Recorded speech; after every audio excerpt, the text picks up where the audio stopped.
The school has been here 40 years. It's an amazing campus. We have 100 trees on campus, many of which are under protection orders. We also have 50 scholarship students here from all over the world. It's an amazing place to work.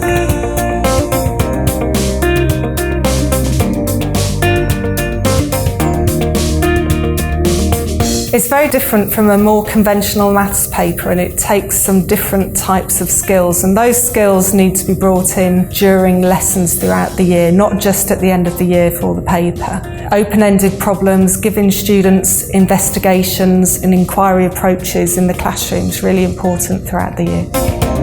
It's important to have a collaborative and risk-taking classroom where the students feel very comfortable. They can make mistakes, they can try new ideas, they can explore new ideas with technology. If they feel comfortable doing this, then they will enjoy doing the problem-solving paper 3. I give the students a lot of chance to really problem-solve and inquire themselves. So by doing that, they're just developing skills they need then to solve any problem that you throw at them.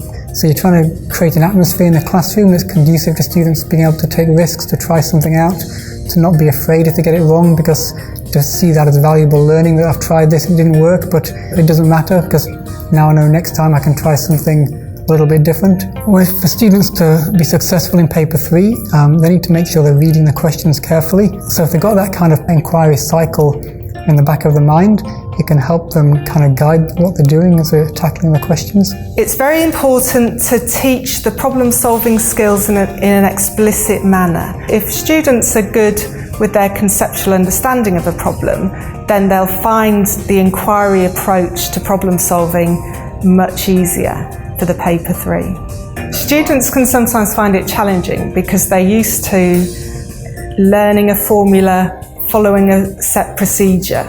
So when they're given the freedom to explore, it can be quite difficult for them first, and they do need to dig deep and keep trying to access these. But I think they enjoy doing these types of questions very much. The advice I give to my colleagues is I would encourage risk-taking in the classroom. Give students lots of open-ended questions. That way students can develop their inquiry skills, develop their conceptual understanding, and apply that to the problems in hand. If you give them lots of opportunities to delve deeper into concepts and topics that maybe they've not seen before, they'll be much more prepared for the paper 3. It's important that students can really draw on all the things that they've learnt, and they have to be able to identify which is the right mathematical technique to use to solve a particular question. Some of it's going to come from practice, but also I think that needs to be an ongoing process. You're giving students problems without telling them what technique it is, maybe giving them something that's from a topic you did the previous term or the previous year. So having to suddenly think back and draw on that knowledge and apply it, maybe in a situation that's a little bit unfamiliar. The advice I would give to my students is to enjoy the papers. Look at the start of the question in particular. Where would you take that? What conjectures would you make with that question? Once you've got a feel for the question, then you can start reading through it. Read through the rest of the question, see how it's structured, how it's scaffolded, where you would take it, and then you can start the question. I think group work can help because you get ideas from other classmates. You would learn how to approach different questions in different ways if you get different perspectives, and then later on individual practice would probably be needed to help develop your skills further. When a student does these types of papers, they should not give up too quickly.